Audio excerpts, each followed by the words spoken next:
कैसे हैं आप सब। मैं उम्मीद करता हूँ सब बढ़िया होंगे। आज की वीडियो बहुत ही ज़्यादा पावरफुल रहने वाली है बिकॉज इसमें मैं बहुत ही इंपॉर्टेंट क्वेश्चन लेके आया हूँ बिजनेस स्टडीज़ के पार्ट बी के, जिसमें financial management, financial markets, marketing management और कंज्यूमर प्रोटेक्शन एक्ट 2019 के क्वेश्चंस को कवर किया जाएगा। मैं आपको सारे के सारे ऐसे ही इकट्ठे क्वेश्चन जो है वो प्रोवाइड नहीं करूँगा। एक एक टॉपिक के अलग अलग तरीके से क्वेश्चंस जो हैं वो निकाले गए हैं, उनको एनालाइज किया गया है और उसके बाद जो है वो आपके लिए क्वेश्चंस जो है वो लेके आया हूँ। इनमें से बहुत सारे जो हैं मैक्सिमम जो क्वेश्चंस की परसेंटेज है वो पेपर के लिए कवर हो सकती है। मैं इस चीज़ के लिए बहुत ज़्यादा कॉन्फिडेंट हूँ। गारंटी तो देखो किसी चीज़ की भी नहीं है, but I can make a guarantee on the experience basis कि यार हाँ ये चीज़ें जो हैं पेपर में आपको आ सकती हैं, ये चीज़ें नहीं आ सकती हैं, ये इंपॉर्टेंट है, ये नहीं है। सो वीडियो स्टार्ट करने से पहले छोटी सी रिक्वेस्ट, व्हाट्सएप पे हमारा ग्रुप है 9464394052। आप इसको ज्वाइन करें। वहाँ पे मैं सारा कंटेंट जो है वो प्रोवाइड करता हूँ, नोट्स, एमसीक्यूज़, चैप्टर्स के जो हैंड रिटन नोट्स हैं और उसके बाद सैम्पल पेपर्स हैं बहुत सारे। तो आपको वहाँ पे बहुत सारा कुछ मिलेगा। ये ग्रुप का जो डायरेक्ट लिंक है वो मैं डिस्क्रिप्शन लिंक में डाल दूँगा, वहाँ से सीधा ज्वाइन कर सकते हैं। प्लस हमारा इंस्टाग्राम पे एक चैनल है, उसको भी प्लीज़ फॉलो करें, ढेर सारा प्यार दें। हम वीडियो को स्टार्ट करते हैं। सबसे पहले चैप्टर है फाइनेंशियल मैनेजमेंट। फाइनेंशियल मैनेजमेंट में सबसे पहला टॉपिक है फाइनेंशियल प्लानिंग। तो इसमें है explain the importance of financial planning in an organisation, discuss the steps involve in the financial planning process. देखो इन सभी के आंसर जो है मैं अभी नहीं बताऊंगा, इन सभी के आंसर जो है वो आपको व्हाट्सएप ग्रुप में ही मिलेंगे। आप वहाँ पे जाके ज्वाइन करें, आपको वहाँ पे आंसर जो है वो मिल जाएंगे। अभी मैं सिर्फ आपको क्वेश्चंस दिखा रहा हूँ। Second, what is financial forecasting, explain its significance in financial planning. नाम चेंज होके बहुत सारे क्वेश्चंस जो हैं वो आपको आ सकते हैं। So please be very careful, be very alert. सारी चीज़ें जो हैं आपको क्लियर हो जाएंगी। Then sources of business finance, इसमें discuss the different sources of finance available to a business organisation, explain the advantages and disadvantages of each source. Second is venture capital क्या होती है, इसकी सिग्निफिकेंस क्या है किसी भी बिजनेस फाइनेंस के स्टार्टअप्स के लिए। देखो ये एक थोड़ा सा यूनिक क्वेश्चन है। आप लोग सोचोगे कि यार ये तो टॉपिक सिलेबस का पार्ट ही नहीं, लेकिन स्टार्टअप से रिलेटेड क्वेश्चन पेपर में पूछा जा सकता है। फिर इसके बाद आता है capital structure, explain the concept of capital structure and its importance in financial management, discuss the different factors that influence the capital structure of a company, very important question. Then what is optimum capital structure, this is again most important question. optimum capital structure जो है क्या होता है, कौन सा होता है, उसकी सिग्निफिकेंस, और हम कॉस्ट ऑफ कैपिटल को कैसे मिनिमाइज कर सकते हैं एक अच्छा कैपिटल स्ट्रक्चर बना के। फिर इसके बाद कॉस्ट ऑफ कैपिटल है, कॉस्ट ऑफ कैपिटल का कॉन्सेप्ट, इसकी फाइनेंशियल मैनेजमेंट में क्या इंपॉर्टेंस होती है। ये क्वेश्चन जो है वो आप के पेपर के लिए पूछा जा सकता है, इसको आप स्किप कर दें। देन कैपिटल बजटिंग, ये हमारा पहला डिसीजन जो इन्वेस्टमेंट डिसीजन होता है उसका एक पार्ट है। कॉन्सेप्ट ऑफ कैपिटल बजटिंग और इसकी इंपॉर्टेंस फाइनेंशियल मैनेजमेंट में। Then discuss the different methods of capital budgeting, capital budgeting के डिफरेंट मेथड्स क्या क्या हो सकते हैं। Then very important question, pay back period क्या होता है। पे बैक पीरियड के ऊपर मैं आपको अलग से टॉपिक समझा दूंगा, पे बैक पीरियड कैलकुलेट कैसे करते हैं, क्या होता है, इसके क्या एडवांटेज और डिसएडवांटेज हैं। The most important segment is working capital management. इसमें आपको कॉन्सेप्ट ऑफ वर्किंग कैपिटल पूछा जा सकता है और इसकी इंपॉर्टेंस फाइनेंशियल मैनेजमेंट में क्या है, कौन कौन से डिफरेंट कंपोनेंट्स हैं वर्किंग कैपिटल के। फिर उसके बाद कैश कन्वर्जन साइकिल क्या है, इसका वर्किंग कैपिटल में क्या सिग्निफिकेंस है, और कौन कौन से ऐसे फैक्टर्स हैं जो वर्किंग कैपिटल डिसीजंस को अफेक्ट करते हैं। ये कुछ न्यूमेरिकल्स हैं। ये न्यूमेरिकल्स के ऊपर आपको ऑलरेडी वीडियो प्रोवाइड कर दी गई है, फुल फ्लेजेड वीडियो जो है वो न्यूमेरिकल्स के ऊपर है। इसका लिंक आपको डिस्क्रिप्शन में मिल जाएगा, प्लीज़ उसको जाके जरूर देख लेना। उसमें 8 क्वेश्चंस मैंने करवाए हैं, 8 के 8 इंपॉर्टेंट हैं। देन ऐसे टाइप क्वेश्चंस में क्या आएगा, importance of financial planning in an organisation, financial planning का क्या प्रोसेस होता है, एक कॉन्सेप्ट जो है कैपिटल स्ट्रक्चर का और उसकी फाइनेंशियल मैनेजमेंट में क्या इंपॉर्टेंस है, discuss the different factors that influence the capital structure of an economy.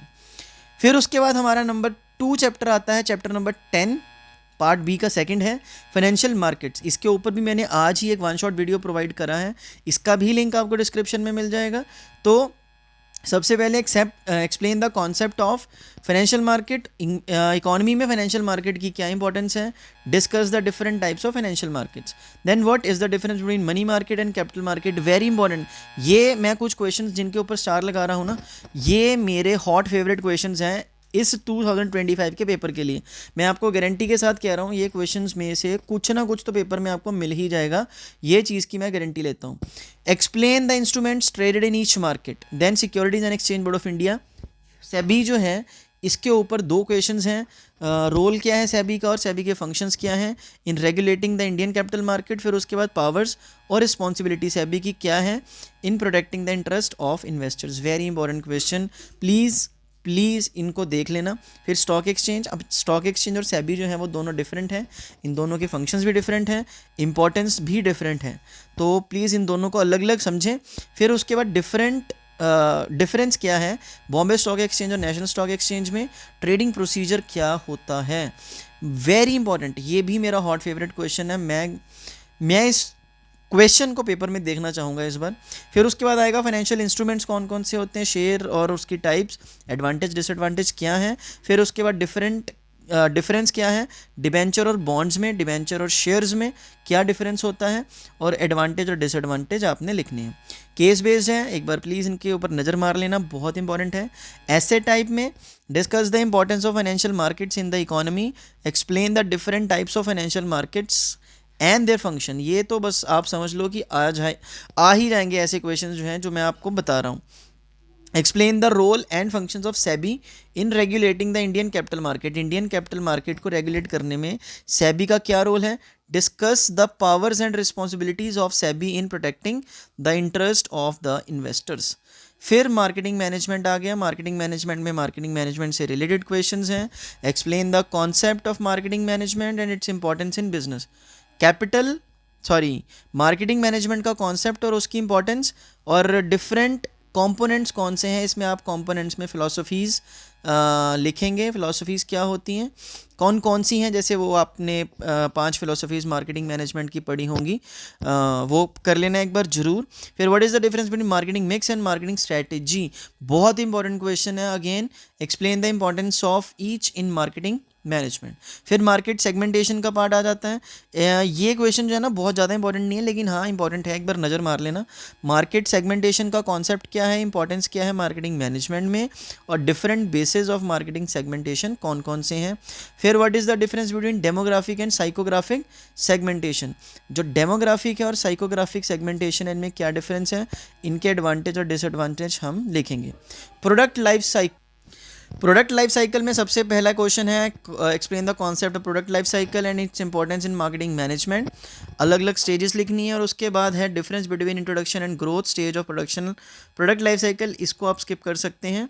इसके अलावा एक क्वेश्चन और इम्पॉर्टेंट था, आई गेस वो नीचे लिखा होगा, नहीं मैं यहाँ पे लिख देता हूँ अलग से, ये मेरे को इस बार तो मतलब आ ही जाएगा, आप देखना, डिफरेंस बिटवीन एडवर्टीजमेंट और पब्लिसिटी और एडवर्टीजमेंट जो है इनमें क्या डिफरेंस है, एक ये वाला क्वेश्चन, और उसके बाद एडवर्टीजमेंट और पर्सनल सेलिंग, मतलब ये मेरे हॉट फेवरेट हैं इस बार, मैं इनको मतलब हर जगह ढूंढ चुका हूँ, हर जगह सैम्पल पेपर देखे हैं और हर जगह ये क्वेश्चन मेरे को दिखे हैं।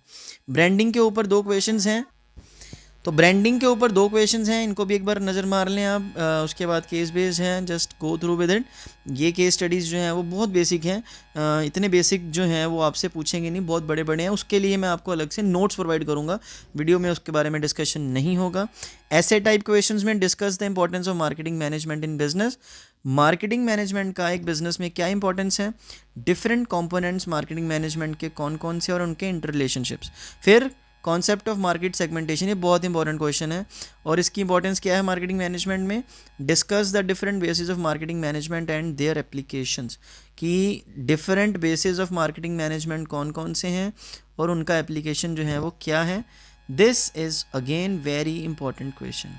Last chapter consumer protection act 2019, तो इसमें सबसे पहला है explain the rights of consumers and responsibilities under consumer protection act 2019, it is also called COPRA, consumer protection act, ठीक है जी, 2019।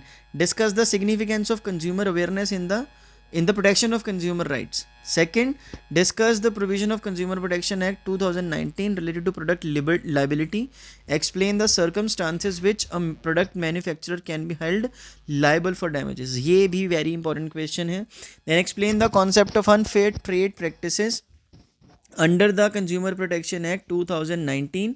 Discuss the different types of unfair trade practices and their implications for consumer. Again very important. And last जो है वो 3-tier redressal machinery वाला question है, और इसमें लिमिट्स जो है वो चेंज हो चुकी हैं. प्लीज़ इनके ऊपर बिल्कुल ध्यान से नज़र मार के जाएँ, ठीक है. डिस्ट्रिक्ट फॉरम में वो कंप्लेंट्स आती हैं जिनकी वैल्यू अप टू 1 करोड़ होती है, ठीक है. उसके बाद स्टेट फॉरम आ जाता है, उसमें 1 CR टू 10 CR होती है, और 10 CR से ऊपर जो है वो केस अबव 10 CR वो कहाँ पे जाते हैं, नेशनल फॉरम में या नेशनल कोर्ट में. तो इसमें बहुत सारे चेंजेस हो चुके हैं. प्लीज़ पुरानी वाली लिमिट्स के हिसाब से मत लिख के आना, गलत हो जाएंगे. तो ये क्वेश्चन वही है. Fifth is explain the concept of e commerce and it's regulation under the consumer protection. ये बहुत इंपॉर्टेंट क्वेश्चन है, प्लीज़ इसको देख लेना एक बार. Discuss the rights and responsibilities of e commerce companies and consumers. फिर उसके बाद केस बेस्ड क्वेश्चन हैं. फिर नेक्स्ट पार्ट है जो केस बेस्ड स्टडी क्वेश्चंस हैं. प्लीज़ इनको भी एक बार गो थ्रू कर लेना.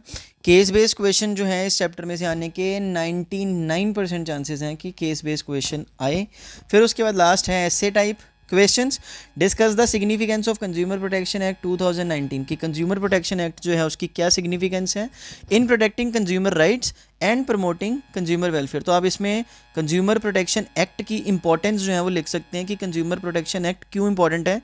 फिर second, explain the concept of consumer protection and its importance in modern business environment. आजकल के टाइम में कंज्यूमर प्रोटेक्शन एक्ट जो है इसकी क्या रेलिवेंस है, क्या इंपॉर्टेंस है, उसका रोल लिखना है कंज्यूमर अवेयरनेस और एजुकेशन में इन promoting consumer protection.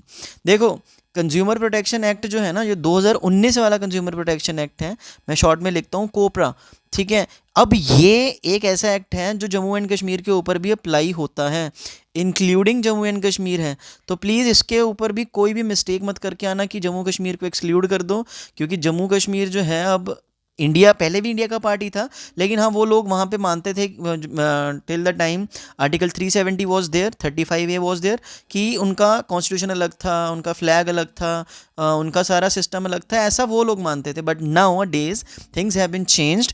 Jammu Kashmir union territory है और वो इंडिया का एक इंडिफरेंट पार्ट बन गया है, इनसेपरेबल पार्ट बन गया. प्लीज़ आप इसको इंक्लूडिंग जम्मू एंड कश्मीर लिखेंगे, इस चीज़ को याद रखना, ठीक है जी. तो ये कुछ इंपॉर्टेंट क्वेश्चंस थे. मैं पार्ट ए के इंपॉर्टेंट क्वेश्चंस जो है वो भी बड़ी जल्दी लेके आऊँगा. I request you that you should subscribe to our YouTube channel so that जैसी वीडियो आए आपको इसका नोटिफिकेशन जो है वो आ जाए. और उसके बाद हमारा जो इंस्टाग्राम है और व्हाट्सएप ग्रुप है प्लीज़ ज्वाइन करें. मैं आपको मिलता हूँ नेक्स्ट वीडियो में. तब तक के लिए take care, bye bye. Thank you so much for being so patient and kind towards me. Thank you, bye bye.